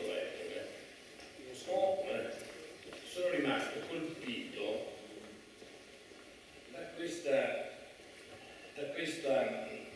dizione. Gorizia, 4 luglio 2013, Sala Verdi, Palazzo De Bassa, facilmente intuibile che qui siamo in un bellissimo teatro. Ma mi ha colpito questo passaggio Epperli 2. Ma allora, incuriosito, proprio prima di venire qui, ho chiesto ad alcuni miei collaboratori di spiegarmi che cos'è questo passaggio Epperli 2. Ho chiesto anche a Pio, prima dico, ma spiegami un po', lui mi ha detto, è stato molto bravo, Pio, da Confcommerciante, questo qui è il passaggio, l'ha detto anche con grande certezza e convinzione, e quindi non vorrei dire che ha evaso la domanda, perché no, se no sul termine di evasione qui tutti ci richiamano passaggi immeritati di ingiusti. Però guardate, lo voglio dire a voi, ma lo dico per tentare di qui il primo ragionamento. Questo passaggio passaggio Edeling è un celebre caso di servitù di passaggio che risale al 1759, quando il giudice costrinse i conti Edeling ad aprire la loro proprietà al passaggio per il bene comune. È chiaro che per il bene comune tutti devono fare qualche volta dei passi indietro, perché questo è nella logica proprio della solidarietà, è nella logica della condivisione, è nella logica della partecipazione, è nella logica del termine più profondo e più significativo di democrazia. Ma quando la servitù di passaggio la concedono sempre le stesse persone, le stesse realtà, certamente non va bene, perché ecco, al nostro settore, alle nostre imprese si richiede continuamente ed esclusivamente una servitù di passaggio quando si vuole raggiungere l'obiettivo di far quadrare i conti pubblici. Tu devi far quadrare i conti pubblici e allora si chiede di passare sulla nostra pelle, perché si tassano i consumi, si tassa il turismo, più si tassa il carburante, si pretende poi di passare sul nostro corpo quando si fanno, è stato accennato, poi se ce la faccio farò anche qui un passaggio, quando si parla di liberalizzazione. E allora guardate, se a concedere le servitù di passaggio sono sempre gli stessi, più che di passaggio diventa solo una servitù. E questo certamente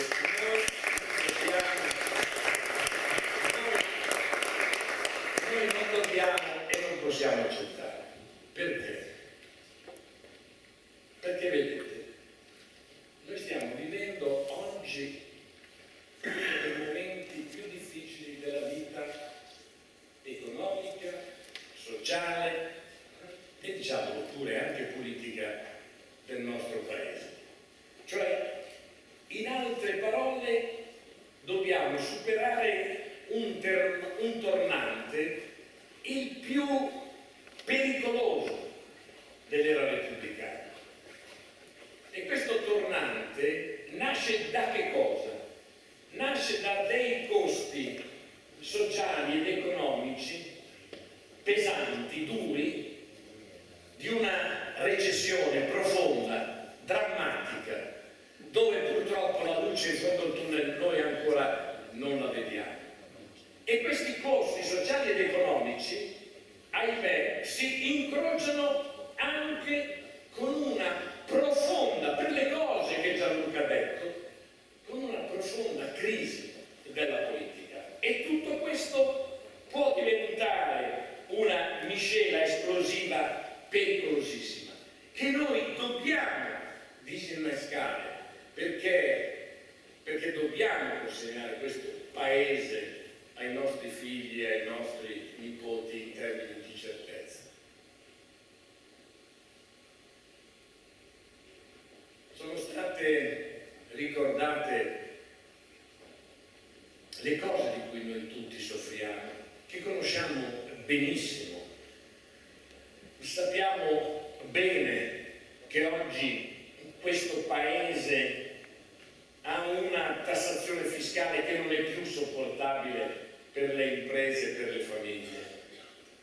Ma vedete, io anche nella responsabilità che ho di presidente pro tempore di questa importante realtà confederale, e anche questa sera, per come sono stati illustrati, per come è stato illustrato questo accordo, per come c'è stato questo impegno della nostra confederazione per cercare di dare un contributo a questa realtà, per fare in modo che il nostro commercio venga gratificato, ne trova un motivo di orgoglio e ne trova un motivo anche di soddisfazione e di partecipazione. Però, dicevo, io tento sempre, mi sforzo sempre di portare avanti le cose con dei ragionamenti che sono guidati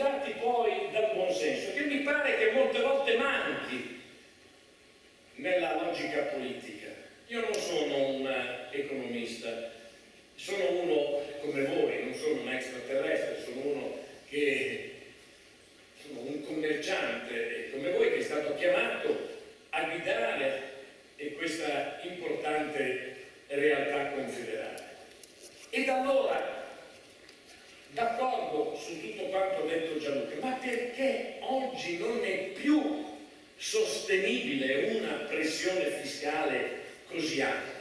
Perché una pressione fiscale così alta, cari colleghi e cari amici, annulla, cancella qualsiasi prospettiva di crescita per il nostro paese. Ecco perché deve essere cancellata. Dicevo i ragionamenti, alcuni mi riprovano, ma Presidente, attenzione perché anche noi, io dico, ve la dico qui, guardate, forse anche Marchiori la sente per la prima volta.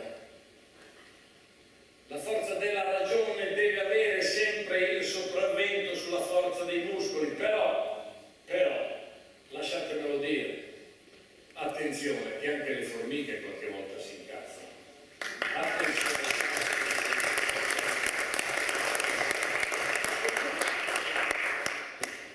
Detto questo, perché noi siamo contro questa burocrazia, definiamola barocca. Abbiamo un sistema burocratico barocco. Gianluca, io l'altra sera giocavo al gioco dell'oca con la mia nipotina. Io sono un uomo democratico e demografico, perché ho 13 nipoti, quindi combino bene queste due. E proprio giocando il gioco dell'oca e vedendo che mi capitava sempre di stare fermo perché non riuscivo, ti fermi un giro, devi tornare indietro, mentre vedevo che se viene fuori il numero 9 uno corre, non mi veniva in mente, ma guarda qui anche il credito che va sempre a 2 velocità, è ritardato per il piccolo e medio e invece veloce per il grande. Anche qui ho fatto questa considerazione che non è affatto da sottovalutare. E allora mi veniva in mente proprio la burocrazia, ma 160 adempimenti burocratici ed amministrativi soffocano le imprese, le strangolano, ma non si può andare avanti. Così come il credito, tu non puoi dare il credito in questo momento con il contagocce, perché una goccia non serve ad infervorare una terra arida come quella che purtroppo oggi sta subendo la nostra realtà quotidiana. Il credito è come l'ossigeno. Se manca l'ossigeno la persona muore. Se manca il credito, oggi le imprese muoiono.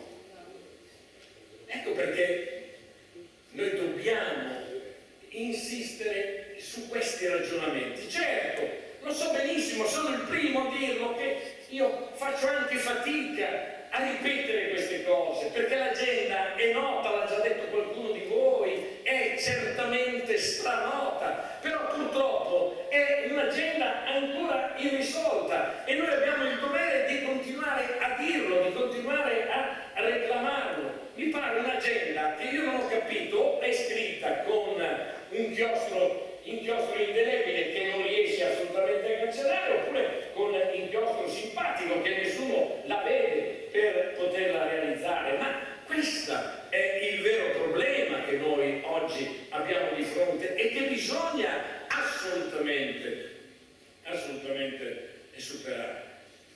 Ecco perché noi abbiamo detto subito, appena si è insediato questo governo, che giustamente il Presidente del Consiglio Enrico Letta ha chiamato governo di servizio al Paese. E allora, se è un governo di servizio al Paese, agite immediatamente e agite soprattutto in profondità. Certo, siamo i primi a dire che alcune cose sono state fatte tempestivamente, la cassa integrazione in deroga, i bonus che abbiamo letto tutti benissimo, anche l'estensione oggi non più ai frigoriferi in cassa ma ai frigoriferi bianchi. Benissimo, siamo d'accordo, anche se io mi permetto di dire che la cassa integrazione in deroga ha sempre giocato in modo sul versante delle entrate e in modo particolare sul welfare, in modo particolare sulla formazione, così e come altri sono intervenuti, anche se siamo riusciti a ridurla sull'IVA dei distributori meccanici, perché se il GSM sulle entrate, ma insomma, ma questa benedetta spesa pubblica di 810 miliardi, la vogliamo affrontare seriamente, la vogliamo affrontare responsabilmente, la vogliamo affrontare responsabilmente. Guardate, l'aumento dell'IVA, da qui alla fine dell'anno 2 miliardi, no? Per abolirla definitivamente l'anno prossimo 4 miliardi.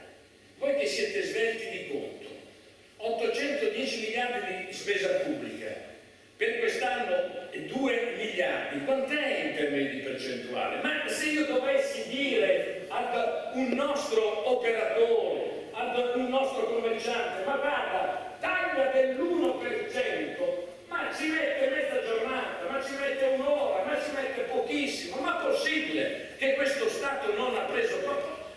Siamo andati a scegliere anche dei grandi tecnici, ma dove sono andati a finire questi tecnici per tagliare?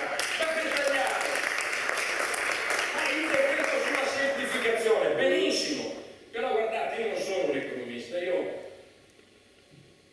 sono un uomo di consenso, ma a me a scuola mi hanno fatto imparare che per semplificare, ecco, bisogna tagliare, punto e basta. Noi per semplificare abbiamo fatto un ministero sulla semplificazione.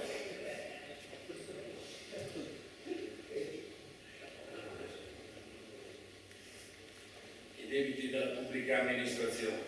Ma guardate, noi abbiamo fatto una battaglia per fare in modo che questi debiti della pubblica amministrazione venissero onorati immediatamente. Perché, e penso che mi possa dare ragione il consigliere nazionale Marchiori, io sono rimasto ferito e anch'io sono rimasto gravemente turbato, perché alla sera quando vai a letto e rivedi la giornata e fai l'esame di coscienza, certe cose ti devono fare interrogare. Quando in un nostro consiglio un mio consigliere, il consigliere di Ragusa, mi ha detto: Presidente, io domani devo portare i libri in tribunale perché dovevo ricevere il pagamento da parte dell'amministrazione provinciale, questo pagamento non è arrivato e io devo portare i libri in tribunale. È stata certamente per me una sonora sconfitta, però mi pare possibile che uno Stato, io non voglio scomodare parole grosse di diritto democratico, io dico uno Stato normale non onori i propri debiti nei confronti delle imprese. Questo non è tollerabile, non è tollerabile, perché poi non è tollerabile perché c'è anche qui una velocità sbagliata, perché siamo a fronte della riscossione, lo Stato è bravissimo. Se tu non paghi una multa è bravissimo a caricarti anche gli interessi fino ad arrivare ad una gravità di situazione economica inaccettabile. E noi, guardate, abbiamo chiesto sui debiti della pubblica amministrazione, ma non vogliamo che venisse fatta la compensazione tra debiti e crediti.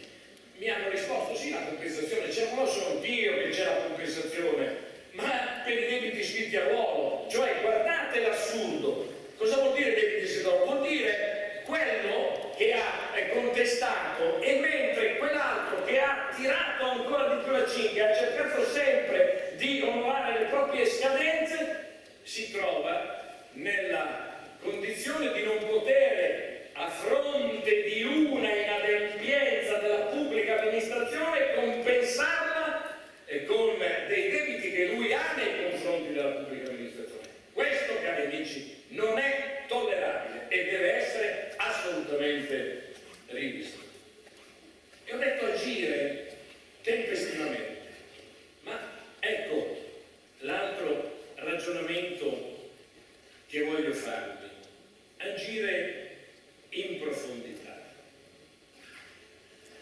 Però non dimentico un passaggio, adesso non ricordo chi prima ha detto e che ha parlato, ma l'hai detto tu, adesso l'ho registrato, l'hai detto tu quando hai parlato in un tuo passaggio della tua relazione, dell'importanza, tu hai detto botteghe, ma vale anche per i negozi, dell'importanza del negozio di vicinato. E allora guardate anche qui qual è il mio ragionamento, che vi faccio in maniera sintetica, ma mi auguro in maniera chiara. E ve la dico così. Pensare al piccolo non significa assolutamente pensare in piccolo. Non significa, cari amici, postulare. Non significa chiedere politiche da riserva indiana. Assolutamente no. Pensare al piccolo significa invece costruire una piattaforma di regole che consenta alla impresa, quale che sia la sua dimensione, di ricercare maggiore efficienza e di crescere dimensionalmente, crescere qualitativamente, crescere singolarmente, crescere attraverso aggregazioni di rete.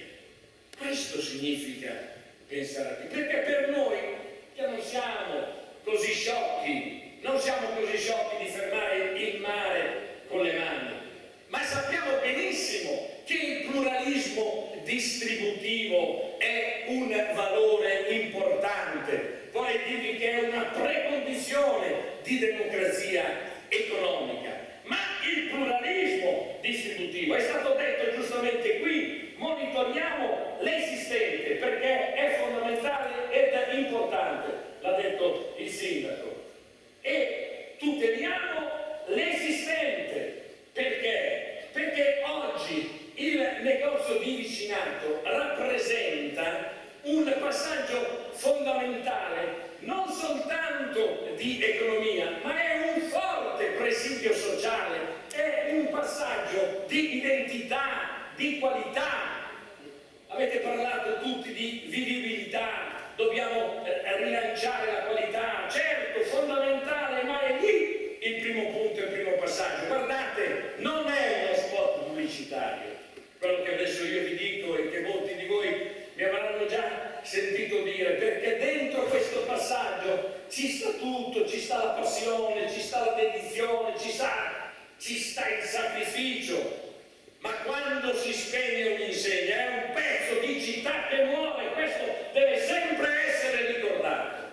Quando si spegne un'insegna è un pezzo di città che muore, e quando una città diventa buia diventa una città pericolosa. Quando una città invece è ricca e viva di insegne, diventa una città accessibile, aperta, attrattiva. E questo è quello che noi vogliamo e per il quale ci battiamo. Ma proseguo nel ragionamento, velocemente. Agire, ho detto tempestivamente, ma agire anche in profondità. E cerco, e qui, di venire anche all'oggetto, alla prima giornata del commercio della provincia di Gorizia e anche all'oggetto che poi questa firma che noi facciamo con il sindaco, che facciamo con l'università. Che cosa vuol dire agire in profondità?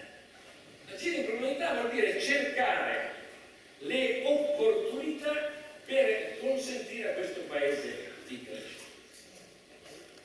Vedete, l'Italia, è vero ed è un bene, dispone di una ancora solida base manifatturiera e quindi anche di un export che è importante, certissimamente.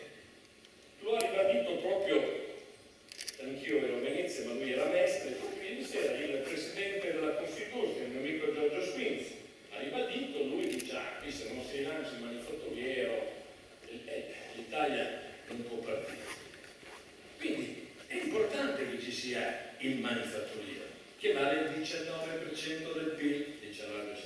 Ma l'Italia è anche un'economia avanzata, in cui già oggi l'area dei servizi di mercato, cioè commercio, turismo, servizi, trasporti, logistica, che noi rappresentiamo, vale più del 40% del PIL e più del 40% della occupazione.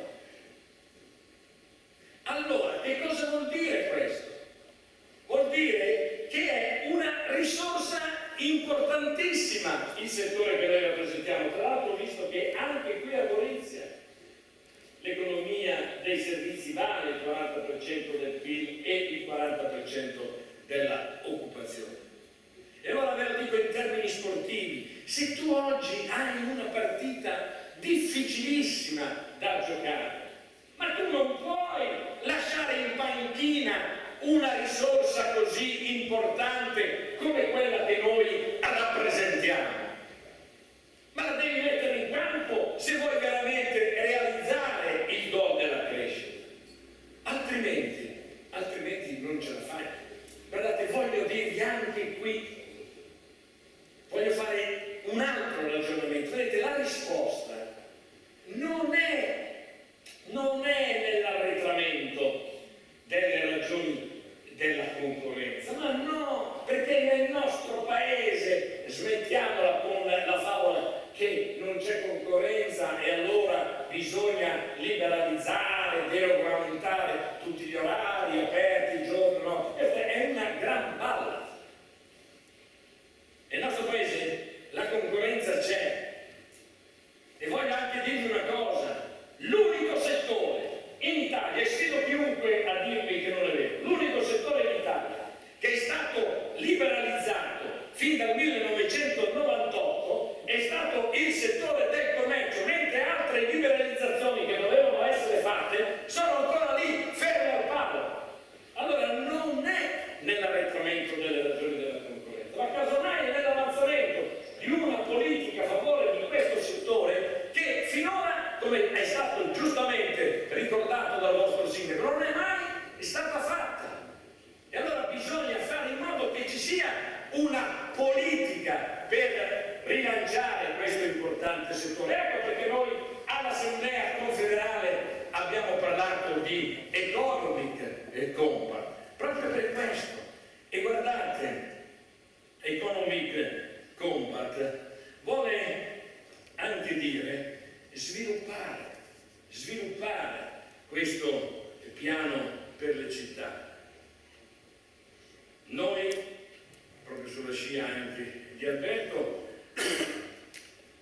l'abbiamo chiamato Urban Pro, è al suo decollo, stiamo collaborando e mi pare che siano già 18 le città che stanno realizzando l'Urban Pro. E guardate, un piano di riqualificazione delle aree urbane, come è stato anche ricordato di chi mi ha preceduto, di rivitalizzazione del loro tessuto economico e di risoluzione anche della questione mobilità, che in Italia mi pare di ricordare che in Italia si concentra per il 70% nelle città. Un piano, anche qui la voglio dire così, che metta insieme l'economia della conoscenza e, come dire, l'idea di Smart City, anche con la valorizzazione di questo importante patrimonio artistico e culturale. Anche qui vorrei aprire una parentesi sul turismo, ma la apro veloce e la chiudo immediatamente. Grazie. Tutti dicono e confermano che una delle nostre forze è il turismo. È innegabile, è vero?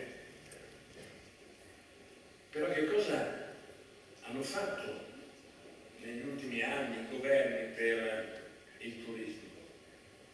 Il turismo lo hanno considerato come un'area a sé stante. Siccome noi siamo il paese più bello del mondo e siccome abbiamo anche degli imprenditori validi, capaci, il turismo deve correre da solo. E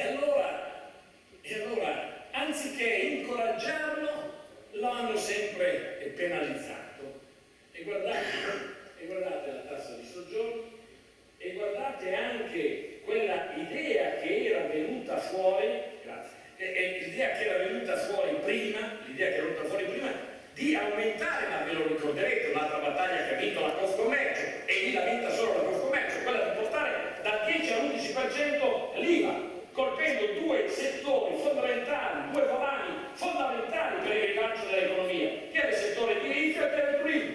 È come se tu metti in campo, così sapete anche la mia fede sportiva, El Shaarawy, che è un noto campione eccezionale, ma gli metti due palle al piede e non può correre, Ecco, questa vi pare logica, vi pare buonsenso? A me non pare. Ringrazio perché mi fa segno che devo chiudere e devo stringere, perché sennò perdo un aereo, e questa sera c'è un'importante riunione a Milano e purtroppo è l'ultimo aereo. Allora guardate, io sono convinto che la Costituzione, mi pare di ricordare, si chiami così, del laboratorio di progettazione partecipata sarà certamente un passaggio importante per le cose che abbiamo detto, perché anche qui vuol dire la qualità dell'area urbana è un patrimonio di tutti, e secondo noi la qualità dell'area urbana è certamente una precondizione per lo sviluppo e per la crescita, come una precondizione fondamentale e indispensabile per lo sviluppo e la crescita sono le imprese, e sono soprattutto, ma lasciatemelo dire, le imprese che noi rappresentiamo. Ma lo sapete che negli ultimi 10 anni le imprese del nostro settore hanno procurato 900.000 posti di lavoro, le imprese del terziario di mercato, cioè quelle che noi rappresentiamo. E allora guardate, siccome giustamente il mio amico Ettore ha detto che bisogna avere speranza, allora io ve la dico così: gli amici che mi conoscono sanno che, siccome io sono un uomo che crede, sanno che ogni tanto io mi rivolgo al santo minore. Voi sapete che anche oggi mi pare che sia Santa Elisabetta, che è un santo importante, ma molti si rivolgono. Poi ci sono dei santi che non dico siano ignorati, però siccome non sono così importanti, nessuno si rivolge a questi santi. Ecco, io cerco un santo minore per cercare di rivolgermi e di pregarlo, così e quando vede che anche lui è interessato è più facile, no? Fare il miracolo. E sapete, il santo di oggi e qual è? Oggi è Santo Ulrico, che era un santo che era famoso per 3 doti: per la penitenza, per la generosità e per la vigilanza. Ebbene, io questa sera invocherò questo Santo Ulrico che protegga questo nuovo progetto, perché la penitenza, e noi da tanti anni, noi commercianti che continuiamo a fare penitenza, la generosità, ma è tanti anni che noi commercianti, proprio perché, vedete, noi trattiamo i nostri dipendenti non come tali, ma come collaboratori, perché insieme abbiamo un progetto, perché insieme costruiamo una visione di vita, e la generosità nostra è quella che prima di chiudere, prima addirittura di licenziare, perché il collaboratore è parte di noi stessi, buttiamo dentro anche nelle nostre imprese, come è stato fatto, i gioielli di famiglia. E la vigilanza, ecco, la vigilanza è quella che certamente la Confcommercio farà su questo governo per applicare alcuni provvedimenti che devono essere fatti e per evitare altri provvedimenti che danneggiano questa nostra realtà, perché, chiudo, noi non siamo vittime di un destino cinico e baro, no, noi oggi scontiamo, come è stato giustamente richiamato da qualcuno di voi, scontiamo scelte sbagliate e scelte non fatte. Noi vigileremo perché questo non accada più. Grazie.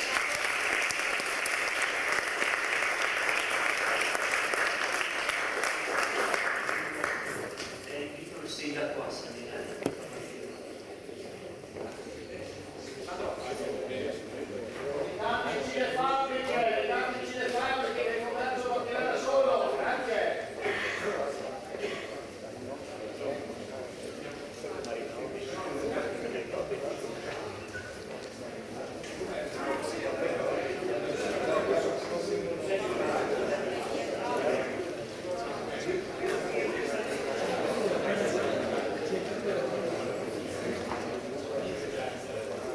Grazie.